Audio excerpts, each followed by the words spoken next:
అంటే ఇది ఏమంటారు దీన్ని? అభివృద్ధి కాక దీన్ని ఏమంటారు? ఇప్పుడు వాళ్ళు కాకుండా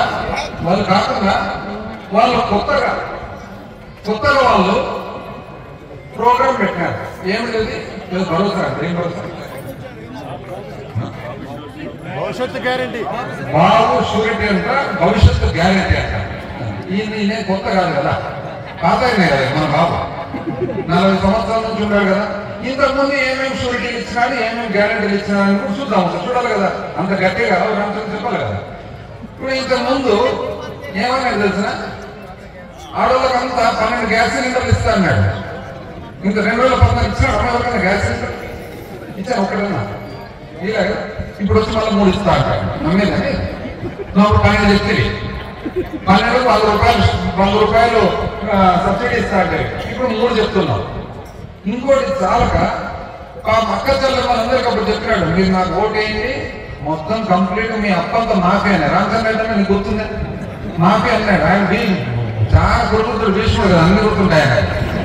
ఆయన మాఫీ అంటే వాళ్ళు ఏమనుకున్నారు తెలిసిన, పాపం నిజం కదా అనుకున్నారు. 2014లో మాఫీ చేయకపోగా ఏం చేయకపోగా మామూలుగా గవర్నమెంట్ వడ్డీ కడుతుంది, వాళ్ళ అప్పుకు గవర్నమెంట్ వడ్డీ కడుతుంది, అంతే కదా.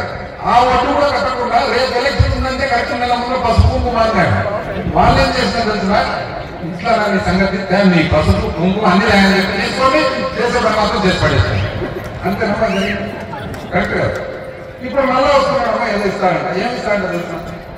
ఇప్పుడు కొత్తగా బస్సు ఆయన చిన్న వయసులోనే పుస్తకం రాసినాడంట. 40 ఏళ్ళకి పుస్తకం రాసినాడు. ఏం తెలిసిన మనసులో మాట, అంతే మనసులో మాట.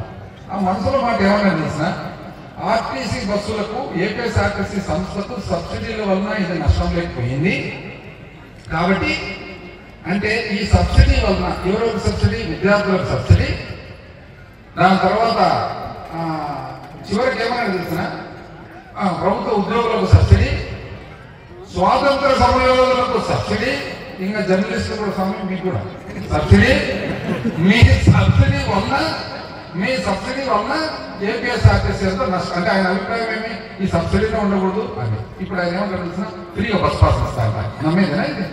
నువ్వు మొన్న చెప్తేవి, బుక్ రాస్తేవి, మాటలు కూడా బుక్కే రాస్తేవి. ఏమని? కంప్లీట్ గా సబ్సిడీ వ్యవస్థగా ఉండకూడదని. ఇప్పుడు నువ్వు వస్తావు మళ్ళీ ఎవరు నమ్ముతారండి ఇలా?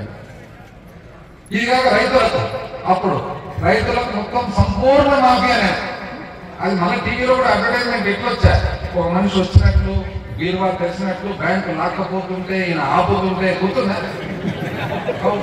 గుర్తుందని నువ్వు టీవీ ఎక్కువ